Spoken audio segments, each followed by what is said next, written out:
So researchers at the University of California at Berkeley have found that being in the upper class predisposes individuals to acting unethically. The study conducted by psychology professor Paul Piff found that those who drive expensive luxury cars were less likely to stop for pedestrians.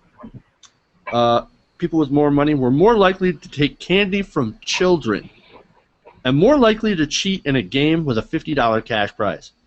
Now, could you imagine some guy with a top hat and a monocle, a lot of money, comes up and steals candy from a child? Oh, come on. Come on. But the study continues. The researchers have also found that lower-class individuals are more physiologically attuned to the suffering of others than their middle-class and upper-class counterparts. Now, understandably, this has pissed off a lot of rich people, and he's come under criticism for this study. He said, quote, "I've gotten a lot of hate mail and vitriol from people calling me out for junk science and having a liberal agenda. Our findings apply to both liberals and conservatives. It doesn't matter who you are. If you're wealthy, you're more likely to show these patterns of results." That's interesting. That's interesting. You wouldn't think that it would be both liberals and conservatives, would you?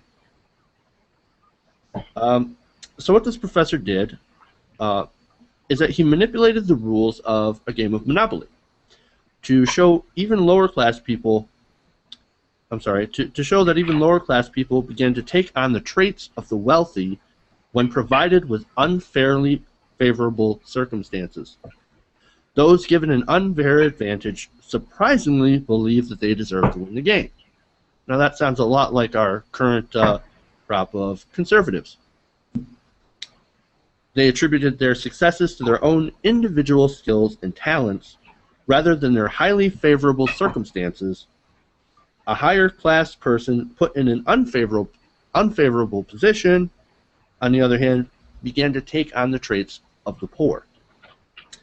Now he said in the study, quote, "If I take someone who is rich and make them feel psychologically a little less well off, they become way more generous, way more charitable, way more likely to offer to help another person." It's not just in this game of Monopoly, but in a whole bunch of other experiments that we've run where we make rich people feel poor and poor people feel rich. What do you think about this, Rhi? Well, the findings itself aren't that surprising, except for the part where it crosses the line between liberal and conservative. But it makes sense that if you have a lot of money, you start to gain that sense of entitlement, which is born out of a sense of superiority.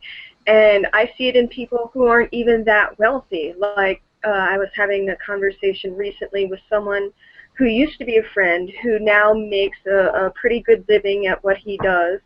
And now he thinks that that makes him better and that he can demonize and make fun of poor people that have to subside on welfare for any period of time, saying things like, "I've never had to rely on anyone to pay my bills," as if he has some sort of inherent qualities that makes him better, rather than the fact that he just doesn't have any debt, he doesn't have any children, his situation is ideal from a financial respect. No, it has to do everything with, the fact that he's spectacular, he's exceptional, he's better than others.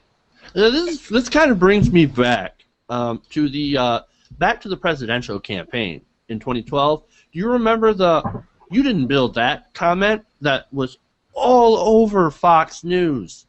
Oh, right. Saying that we're not exceptional. Are you saying that we're not good enough? But we built our business all with our very two own hands and some government subsidies. But we built this business by ourselves with how good we are and how entrepreneurial we are, and the government loans. Come on, right? Well, oh God, it's ridiculous, especially since also not only did they get, loans and government subsidies to start their business, they also have workers. Without the workers that they barely pay anything, they wouldn't have a business to begin with, or a corporation or anything. Not only that, but you kind of need customers to have any sort of business. Absolutely, the customer base fuels the economy, in spite of what Republicans and super rich people like to insist. It's actually the consumers that make the economy thrive. Without them, there is no profit base. And Absolutely. Also, even though the study crosses the lines between liberal and conservative, I very seriously doubt that the numbers are equal.